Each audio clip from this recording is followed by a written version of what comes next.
Students, आप सभी का स्वागत करता हूं अपने YouTube चैनल STS एजुकेशन में। दोस्तों, हमारा 3 बजे के कारण, आज के रिजल्ट के कारण हम लोगों की 3 बजे की क्लास नहीं हो पाई थी। इसके लिए सभी स्टूडेंट को हम कल स्पेशल क्लास देंगे 3 बजे के क्लास टाइम में। कल से हमारा क्लास विधिवत चलेगा और कल से हमारा क्लास रूटीन बैच चलेगा। और कल हमारा 3 बजे का क्लास मैथ का क्लास किसी भी हाल में, सभी स्टूडेंट के लोग पहले ही बोल देता हूँ, कल का हमारा मैथ क्लास किसी भी हाल में होगा। तो कल हम लोग 3 बजे मैथ क्लास में टोटल फार्मूला को देखेंगे। और हम इस सप्ताह शनिवार तक हम लोग बायोलॉजी को ही देखते हैं, ताकि बायोलॉजी का हम लोग पहला चैप्टर एंड कर देगा, क्योंकि बायोलॉजी बहुत बड़ा चैप्टर है। इसमें एक एक करके हम लोग एक एक चैप्टर को पढ़ रहे हैं। श्वसन खत्म करेंगे, इसके बाद हम लोग परिवहन खत्म करेंगे, इसके बाद उत्सर्जन खत्म करेंगे। इस प्रकार हमारा पहला चैप्टर खत्म होगा। तो हम लोग अभी जैव प्रक्रम देखे, उसके बाद हम लोग श्वसन देख रहे हैं। इसके बाद हम लोग उत्सर्जन देखेंगे, उसके बाद हम लोग परिवहन देखेंगे। तो इस तरह से चैप्टर हम लोगों का इस सप्ताह तक एंड हो जाएगा। उसके बाद हम इस सप्ताह में ऑब्जेक्टिव देखेंगे। तो इस सप्ताह तक हम लोग जो है बायोलॉजी को ही देखेंगे। उसके बाद हम लोग जब अगले सप्ताह में मिलेंगे, अगले मंडे से आप लोगों का रूटीन वाइज क्लास चलेगा। मतलब उसमें सोमवार, मंगलवार और बुधवार हमारा चलेगा आपको साइंस का क्लास। बृहस्पतिवार, शुक्रवार और शनिवार हमारा चलेगा आपको सोशल साइंस का क्लास। ये हमारा रूटीन वाइज चलेगा। और रविवार को हमारा एक क्लास रहेगा हिंदी ग्रामर का, दूसरा टेस्ट रहेगा। और उसके बाद रविवार को हमारा कोई भी क्लास नहीं होगी। तो ये हमारा रूटीन है, ये विधिवत अब से आज से चलेगा। ये सप्ताह शनिवार तक हमारा साइंस में बायोलॉजी पेपर का ही क्लास चलेगा और 3 बजे हमारा मैथ क्लास ही चलेगा। तो चलिए हम अपने क्लास को आज स्टार्ट करते हैं। तो दोस्तों, आज हम अपने क्लास में देखने वाले हैं वो है बायोलॉजी पेपर को देखने वाले हैं। बायोलॉजी में हम लोग फर्स्ट चैप्टर देख रहे हैं, जैव प्रक्रम। इसका ये पार्ट 5 है। क्या है इसका? पार्ट 5 है। तो चलिए हम अपने वीडियो को स्टार्ट करते हैं। ये पार्ट 5 है हमारा। तो हम चलिए अपने वीडियो को स्टार्ट करते हैं और आज का पहला क्वेश्चन देखते हैं, जो सभी स्टूडेंट के लिए जानना बहुत ही जरूरी है। और ये क्वेश्चन जो है बार-बार आपके बोर्ड एग्जाम में पूछता भी है। और सभी स्टूडेंट को मैंने बताया, कल जितना आप लोगों से क्वेश्चन पूछा गया था वो सभी भी आपके एग्जाम के लिए बहुत ही इंपॉर्टेंट है, एग्जाम के दृष्टिकोण से ही। और आपका सबसे ज्यादा क्वेश्चन जो पूछा जाता है वो फर्स्ट चैप्टर है, जैव प्रक्रम से ही पूछा जाता है। इसका पीडीएफ के लिए आप लोग हमें मैसेज कर सकते हैं। मेरा नंबर है 9572222339 पर मैसेज करके आप लोग इसका पीडीएफ ले सकते हैं। तो चलिए हम अपने क्लास को आज स्टार्ट करते हैं। और सबसे पहला क्वेश्चन आज का देखते हैं। वो क्वेश्चन हमारा है जहां पर हम लोग कल आप लोगों को एंड किए थे। और कल मैंने क्लास में आप लोगों को बताया था कि कल हम लोग क्वेश्चन देखेंगे, बहुकोशिकीय जीवों में पाए जाने वाले श्वसन अंग कौन कौन से हैं, वर्णन करें। कल हम लोग क्या बोले थे, आप लोगों को पढ़ाएंगे बहुकोशिकीय जीवों में पाए जाने वाले श्वसन अंग कौन कौन है, इसका वर्णन करने के लिए। ये कल के क्लास में हम लोगों ने आपको बताया था। तो चलिए इसका हम लोग आंसर जानने की कोशिश करते हैं। आज का दोस्तों हमारा क्वेश्चन 2 क्वेश्चन है, 8 नंबर और 9 नंबर। ठीक है, हम लोग आज 2 क्वेश्चन को देखेंगे और दोनों क्वेश्चन आप लोगों का 5 नंबर में बोर्ड एग्जाम में पूछता है। मैं आशा करता हूं कि वो दोनों क्वेश्चन 5 नंबर का सभी स्टूडेंट याद कर लेंगे। इसलिए आज हम लोग 2 क्वेश्चन को ही अपने क्लास में रखते हैं। आज हम लोग मात्र 2 क्वेश्चन को सॉल्व करेंगे और दोनों क्वेश्चन आपके एग्जाम के दृष्टिकोण से बहुत ही इंपॉर्टेंट है। और ये क्वेश्चन आप लोगों से 5 नंबर में पूछा जाता है। इसलिए मैं क्लास को आज 2 ही क्वेश्चन बताऊंगा और 2 ही क्वेश्चन को आप लोगों को बहुत अच्छे तरीके से समझाऊंगा, जिससे आप लोग पूरे क्वेश्चन को याद कर ले। तो हम चलिए इसका आंसर जानते हैं। पहले बहुकोशिकीय जीवों में पाए जाने वाले श्वसन अंग कौन कौन से होते हैं। तो बहुजीवीय में जो कोशिका अंग पाए जाते हैं वो पहला है हमारा नासिका। दूसरा हमारा श्वास नली या ट्रेकिया। तीसरा हमारा है गिल्स या फेफड़े। ये हमारा बहुकोशिकीय जीवों में पाए जाने वाले श्वसन अंग है। अगर आपसे पूछा बहुकोशिकीय जीवों में पाए जाने वाले श्वसन अंग कौन कौन से हैं, तो पहला हमारा नासिका है, दूसरा हमारा श्वास नली या ट्रेकिया, तीसरा हमारा गिल्स या फेफड़ा। अब हम तीनों को एक एक करके समझते हैं। नासिका क्या है, श्वास नली या ट्रेकिया क्या है, गिल्स या फेफड़े क्या है, ये सभी को हम लोग एक एक करके समझेंगे। तो कल के क्लास में आप लोगों को ये बताया गया था, मतलब इससे पिछले वाले में जितना भी बताया गया था आप लोग सब उसको याद कर लिए होंगे। हम लोग अब पहले नासिका जानते हैं। तो नासिका दोस्तों, नासिका जो है मनुष्य का सबसे बाहरी श्वसन है। नासिका क्या है, मनुष्य के शरीर का सबसे बाहरी श्वसन क्या होता है, हमारा नासिका। अगर आपसे पूछा कि मनुष्य के जो है सबसे बाहरी श्वसन अंग का क्या नाम होता है, तो वो हमारा नासिका है। दोस्तों एक बात आप लोगों को मैं बता दूं, अगर आप लोग इसके थ्योरी को अटेंड करते हैं तो आपका ऑब्जेक्टिव थ्योरी से ही बनता है। थ्योरी से बाहर आपका कोई भी ऑब्जेक्टिव नहीं बनेगा। जो भी ऑब्जेक्टिव बनता है वो थ्योरी से ही बनता है। इसलिए आपको थ्योरी जानना बहुत ही इंपॉर्टेंट है। अगर आप थ्योरी को अच्छे से पढ़ लेते हैं तो आपको सभी प्रकार के ऑब्जेक्टिव बन जाएगी। जैसे मैंने आपको बताया नासिका, तो आपको एग्जाम में क्वेश्चन पूछ देगा कि मनुष्य के सबसे बाहरी श्वसन अंग होते हैं उसको हम लोग क्या बोलते हैं, ये आपसे ऑब्जेक्टिव क्वेश्चन पूछ सकता है। तो हम लोग सब परिभाषा को जानते हैं, तो हम लोग जब लिख सकते हैं मनुष्य के जो सबसे बाहरी श्वसन है उसको हम लोग क्या बोलते हैं, नासिका। उसके बाद दोस्तों नासिका में जो होता है वो दो छिद्र के रूप में मुख के ऊपर में उपस्थित है। नासिका कहाँ होता है, दो छिद्र के ऊपर में, हमारे मुंह के ऊपर में स्थित होता है। कहाँ, मुंह के ऊपर में। उसके बाद इसका नालाकाल जो है गोल रचनाओं के अलग अलग विभक्त होते हैं। इसमें क्या होता है, इसका नालाकाल जो होते हैं वो गोल, आप देख सकते हैं वो आपके शरीर के बाहर में नाक की दो गोलाकार रचनाओं में अलग अलग मतलब अलग अलग विभक्त होते हैं। दोनों के बीच में एक ट्रांसपेट रहता है, एक झिल्ली रहता है। तो नाक के भीतरी में कोमल कोमल रोम होते हैं जो वायु से आने वाले धूलकणों को रोकता है। हमारे जो नासिका होते हैं उसमें एक कोमल कोमल मतलब हल्का हल्का बाल होता है और रोम होता है जो हमारे वायु के साथ आने वाले धूलकणों को कौन रखता है, नासिका। अगर आपसे एग्जाम में ऑब्जेक्टिव क्वेश्चन पूछा कि हमारे जो नाक में जो आने वाले धूलकण है उसको कौन रोकता है, तो हम लोग आंसर देंगे हमारे जो नाक के जो भीतर कोमल कोमल रोए होते हैं वही हमारे जो है आने वाले धूलकणों को हमारे शरीर में जाने से रोकता है। तो नासिका किसको कहते हैं, नासिका हमारे शरीर का बाहरी श्वसन है और इसमें दो छिद्र के रूप में उपस्थित होते हैं और इसका नालाकार गोल होता है और इसके नाक के भीतरी भाग में कोमल कोमल रोम होते हैं जो हमारे आने वाले धूलकणों को रोकते हैं। तो ये हमारा बहुकोशिका में नासिका हुआ। ये क्वेश्चन 5 नंबर में पूछता है बहुकोशिकीय जीवों में पाए जाने वाले श्वसन अंग कौन कौन से हैं। तो अभी तक हम लोग नासिका का ही परिभाषा दिए, दो और बचा हुआ हमारे पास, श्वास नली या ट्रेकिया, तीसरा हमारा गल्स या फेफड़े। तो हम लोग नासिका समझ लिए क्या है, अब हम लोग समझते हैं श्वास नली या ट्रेकिया क्या होता है। क्या है क्वेश्चन हमारा नेक्स्ट, श्वास नली या ट्रेकिया क्या होता है। तो श्वास नली या ट्रेकिया स्वर यंत्र या लेरिक्स के नीचे, क्या स्वर यंत्र जो हमारे सांस का जो यंत्र होता है, स्वर यंत्र या लेरिक्स के नीचे एक नलाकार रचना के रूप में एक नली है जो श्वास नली कहलाता है। जो हमारे स्वर यंत्र है और लेरिक्स के नीचे जो है एक नलाकार रचना जाती है, जो आप लोग अपने कंठ के पास हाथ देख सकते हैं। नलाकार रचना के रूप में एक नली जो श्वास नली कहलाता है, क्या कहलाता है, श्वास नली। ये कहाँ स्थित रहता है, ये स्वर यंत्र या लेरिक्स के नीचे। स्वर यंत्र या लेरिक्स एक ही चीज है, स्वर यंत्र के नीचे हमारा ये रहता है नलाकार रूप में। तो श्वास नली का अंतिम शेषरा किससे जुड़ा होता है, फेफड़ा में खुलता है। वह श्वास नली होता है जो हमारे जो है नाक देख के जो सांस जाती है वो हमारे फेफड़े में खुलता है। कहाँ खुलता है, फेफड़ा में। उसके दोस्तों कीट वर्ग में श्वसन के लिए शरीर में छोटे छोटे जो है छिद्र पाए जाते हैं। क्या कीट वर्ग में क्या पाया जाता है, छोटे छोटे छिद्र पाए जाते हैं जिसको हम लोग क्या बोलते हैं, ट्रेकिया। क्या बोलते हैं, जो हमारे नाक के अंदर में छिद्र पाए जाते हैं, जो कीट वर्ग में श्वसन के लिए छोटे छोटे छिद्र पाए जाते हैं उसको हम लोग ट्रेकिया कहते हैं। और यह कीट का श्वसन अंग है। यह क्या है, कीट का श्वसन अंग है, अंतर है। तो दोस्तों श्वास नली या ट्रेकिया क्या है, स्वर यंत्र या लेरिक्स के नीचे नलाकार रचना में एक रूप में एक नली है जो श्वास नली कहलाता है। श्वास नली का अंतिम शेषरा कहाँ खुलता है, सिरा फेफड़ा में खुलता है।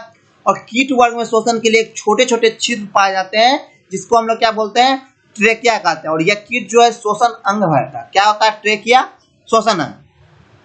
यहाँ से एक ऑब्जेक्टिव क्वेश्चन पूछ सकता है और यहाँ क्वेश्चन बनता है जो हमारे कीट वर्ग में जो है श्वसन के लिए शरीर पर जो छोटे छोटे छिद्र पाए जाते हैं उसको हम लोग क्या बोलते हैं, ये आप लोगों का एक क्वेश्चन बनता है।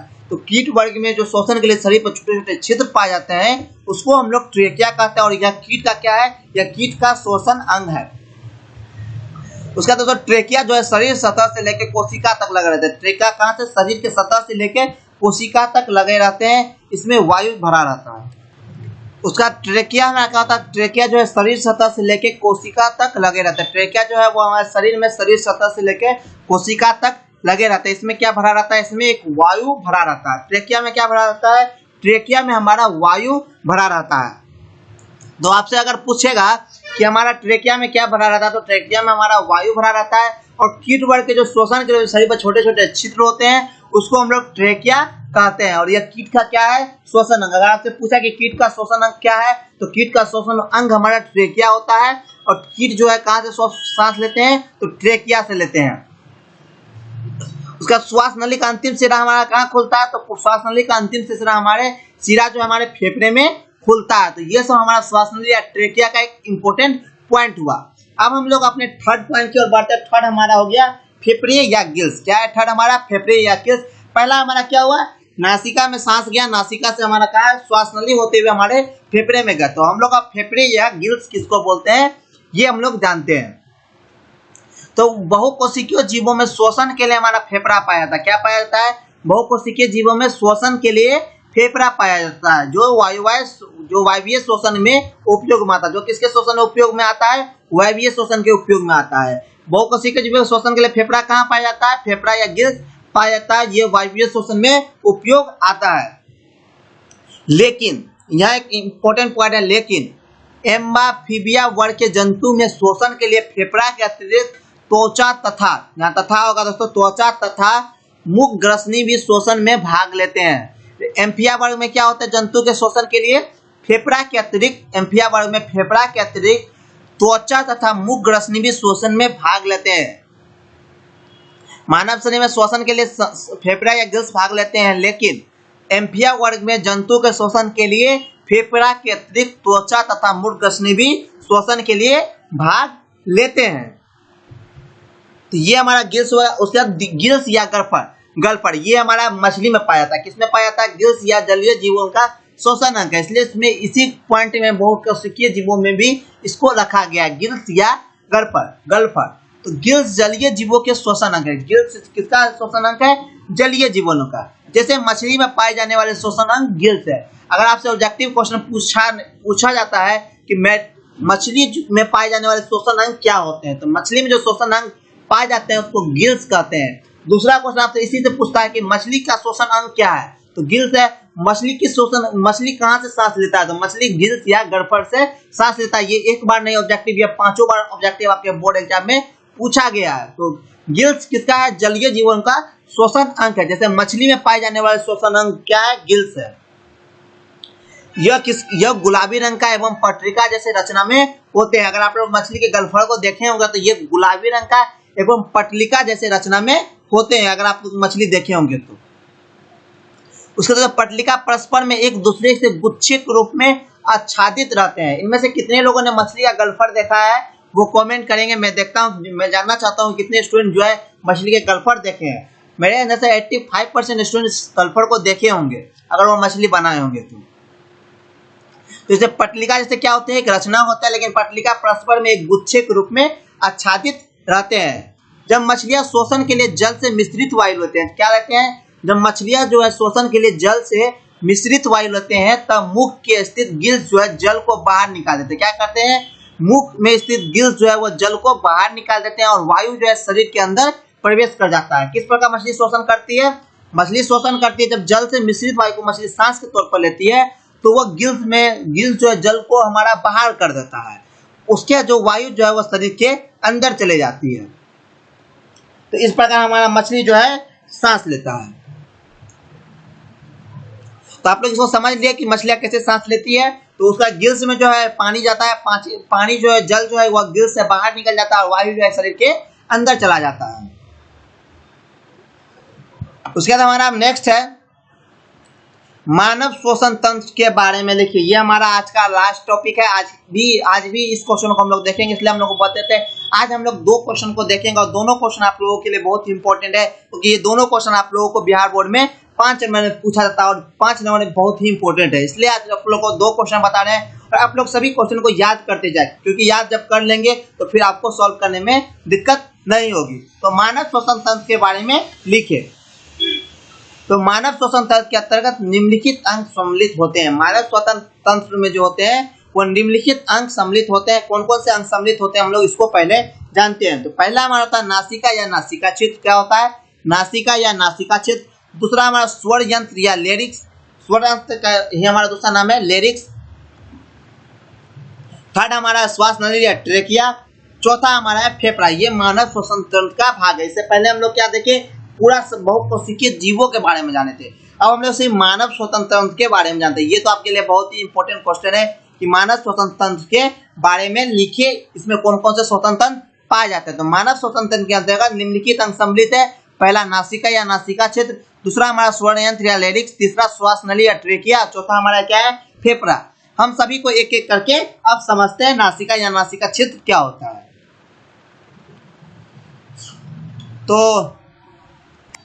तो नासिका या नासिका छिद्र क्या है? तो नासिका या नासिका छिद्र मानव शरीर के सबसे बाहरी श्वसन अंग है। नासिका हमारा क्या होता है? ये मानव शरीर का सबसे बाहरी श्वसन अंग है। अगर आपसे पूछा कि मानव शरीर का सबसे बाहरी अंग क्या है, अंग कौन सा? वह है श्वसन नासिका क्या है? नासिका। नासिका मानव शरीर का सबसे बाहरी श्वसन है।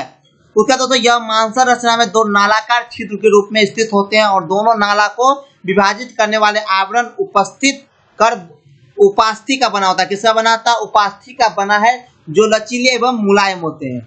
नासिका जो नासिका को जो होता है वो मांसल रचना में दो नालिका छिद्र के रूप में होते हैं और दोनों नाला को विभाजित करने के लिए एक आवरण उपास्थि का बनाना था। हमारे जो नालिका छिद्र को दोनों जो भागों में विभाजित करने वाले जो छिद्र होते हैं, जो पट्टी होते हैं, उसको हम लोग वो किसका बना होता है? उपास्थि का। आप लोग इसको याद रखेंगे। जो हमारे नाला के विभाजित करने वाले जो छिद्र होते हैं वो उपास्थि का बना होता है, जो लचीले एवं मुलायम होते हैं। क्या होते हैं? लचीले और मुलायम। अगर आप उसको टच करके देखेंगे तो वो लचीले और मुलायम होते हैं। तो ये हमारा नासिका या नासिका छिद्र का परिभाषा है। नासिका छिद्र जो मानव शरीर का सबसे बाहरी श्वसन है कि यह मांसल रचना में स्थित होता है और दोनों नाला को विभाजित करने वाले आवरण में उपास्थि का बना होता है।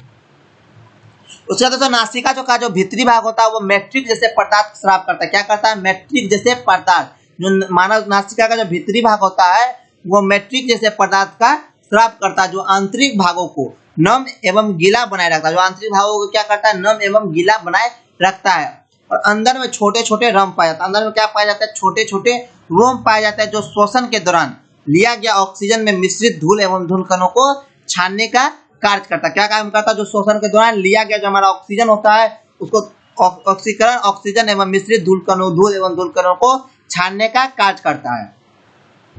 तो नासिका या नासिका छिद्र का आप लोग परिभाषा समझ लिए। सबसे बाहरी अंग जो होता है वह नासिका का, वह मानव शरीर का सबसे बाहरी श्वसन का है। और नासिका के भीतरी भाग में क्या होता है? मैट्रिक जैसे पदार्थ का स्राव होता है, जो आंतरिक भागों को हमारा नम एवं गीला बनाए रखता है।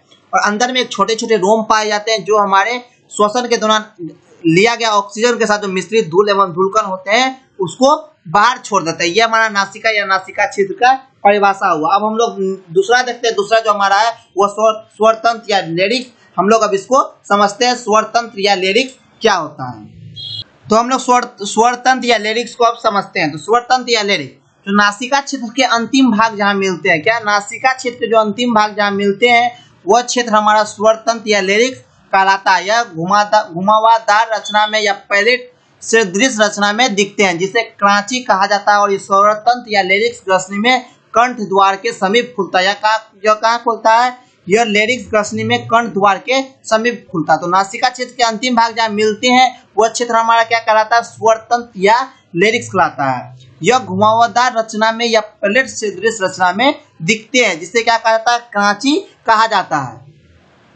उसके स्वर तंत्र या लेरिक्स ग्रसनी में कंठ द्वार के समीप खुलता है। स्वर तंत्र या लेरिक्स ग्रसनी कहाँ खुलता है? कंठ द्वार के समीप। घुमावदार रचना में जो प्लेट सदृश रचना दिखता है उसको हम लोग क्या बोलते हैं? कांची। कांची क्या बोलते हैं? कांची। और स्वतंत्र या लेरिक्स ग्रसनी के कंठ के द्वार में समीप खुलता है। उसके बाद हमारा थर्ड है अब श्वास नली या ट्रेकिया। क्या है? श्वास नली या ट्रेकिया किसको कहते हैं? अब आप लोग इसको समझे। आप लोग समझे क्या? इससे पहले नासिका या नासिका छिद्र, स्वर तंत्र या लेरिक्स, उसके बाद थर्ड है श्वास नली या ट्रेकिया। ये हमारा मानव शरीर का स्वतंत्र तंत्र है।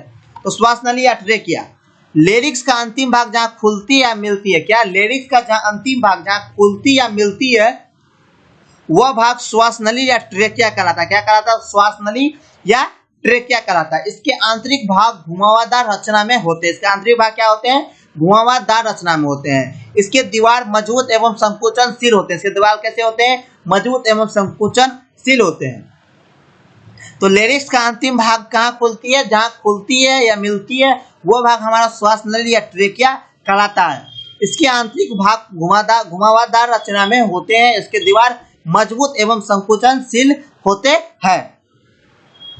उसके बाद दोस्तों ट्रेकिया जो है नलाकार रचना में पाए जाते हैं। क्या होता है? ट्रेकिया जो है नलाकार रचना में पाए जाते हैं और यह शरीर के सतह के छिद्र के रूप में, यह शरीर के जो सतह होते हैं उसके छिद्र के रूप में कोशिकाओं से जुड़ते हैं। किससे जुड़ते हैं? कोशिकाओं से जुड़ते हैं। और यह हमेशा हवा भरी रहती है। ट्रेकिया में क्या होती है? हमेशा हवा भरी रहती है। इस प्रकार के श्वसन अंग कीट वर्ग के जंतु में पाए जाते हैं। ट्रेकिया वाले जो श्वसन अंग होते हैं किसमें पाए जाते हैं? कीट वर्ग के जंतु में। ये मैंने आपको बताया था। ट्रेकिया में क्या भरी रहती है? ये ऑब्जेक्टिव क्वेश्चन है। ट्रेकिया में क्या भरी रहती है? ट्रेकिया में हमारी वायु भरी रहती है। ठीक है, हवा, जिसको हवा बोलते हैं। अब हमारा फोर्थ है फेफड़ा। क्या है फोर्थ? फेफड़ा हम लोग किसको बोलते हैं? तो श्वास नली का अंतिम सिरा जिस भाग में खुलता है, क्या श्वास नली का अंतिम सिरा जो है जिस भाग में खुलता है या मिलती है उसको हम लोग क्या बोलते हैं? फेफड़ा। फेफड़े कितने भागों में बटे रहते हैं? फेफड़े 2 भागों में बटे रहते हैं। फेफड़े के अंदर छोटे छोटे कोष्ठ पाए जाते हैं। क्या? छोटे छोटे कोष्ठ पाए जाते हैं जिसे ब्रोकस बोलते हैं। फेफड़े के अंदर जो छोटे छोटे कोष्ठ पाए जाते हैं उसको क्या बोलते हैं? ब्रोकस। ज्यों ही श्वसन गैस फेफड़े में प्रवेश करता है वह शीघ्र ही ब्रोक्यूलेंस से ब्रोक्यूलस में बढ़ जाता है। किसमें बढ़ जाता है? जो हमारे शरीर के ब्रोकस होते हैं उसमें बढ़ जाते हैं। तो ये हमारा फेफड़ा हुआ। अभी तक हमारे जितने भी इस क्लास को स्टूडेंट अटेंड किए हैं वो अपना अपना अटेंडेंस बना दे। और दोस्तों एक बात बता दूं आपको, इसका पीडीएफ कल के क्लास के बाद कल के क्लास के साथ भेजा जाएगा। फिर से समझे, इसका पीडीएफ आपको कल के क्लास के साथ भेजा जाएगा और सभी स्टूडेंट को आज का और कल का दोनों क्लास अटेंड करना कंपलसरी होगा, तो ही इसका पीडीएफ सभी स्टूडेंट को मिलेगा। तो इसलिए आज का अटेंडेंस आप लोग बना दे, उसके बाद हम लोग कल का अटेंडेंस दोनों मैच करेगा तो ही आपको इसका पीडीएफ दिया जाएगा। और ये सभी क्वेश्चन आपके एग्जाम के दृष्टिकोण से बहुत ही इंपॉर्टेंट है। तो चलिए दोस्तों, हम अपने क्लास को आज यहीं अटेंड करते हैं। कल हमारा मैथ का क्लास नहीं हुआ था, लेकिन आज हमारा मैथ का क्लास नहीं हुआ था, लेकिन कल हमारा मैथ का क्लास 3 PM में किसी भी हाल में कंपलसरी है कि होगा, जिसमें हम लोग त्रिकोणमिति के सभी फॉर्मूला को देखेंगे। ये सभी स्टूडेंट के लिए एक इंपॉर्टेंट नोटिस है, सभी स्टूडेंट को बता दें कल किसी आपका मैथ क्लास 3 PM में होगा। तो आप सभी स्टूडेंट को ये बता दें और सभी 10th के स्टूडेंट तक इस हमारे चैनल को बता दें, क्योंकि कल हम त्रिकोणमिति के सभी फार्मूला को देखने वाले हैं और सभी फार्मूला को देखते के साथ प्रूव करने वाले भी हैं। कल के क्लास में त्रिकोणमिति फार्मूला देखेंगे भी और प्रूव भी करेंगे। प्रूव करते हुए आगे बढ़ेंगे, उसका मेन फार्मूला देखेंगे, उसके को फार्मूला को देखेंगे। सारी चीज हम लोग कल की क्लास में करेंगे। तो मिलते हैं कल के क्लास में 3 बजे, तब तक के लिए बाय। अगर वीडियो अच्छी लगे तो वीडियो को लाइक कर देगा, वीडियो से ज्यादा से ज्यादा शेयर कीजिए ताकि वो लोग भी हमारे क्लास को अटेंड कर सके।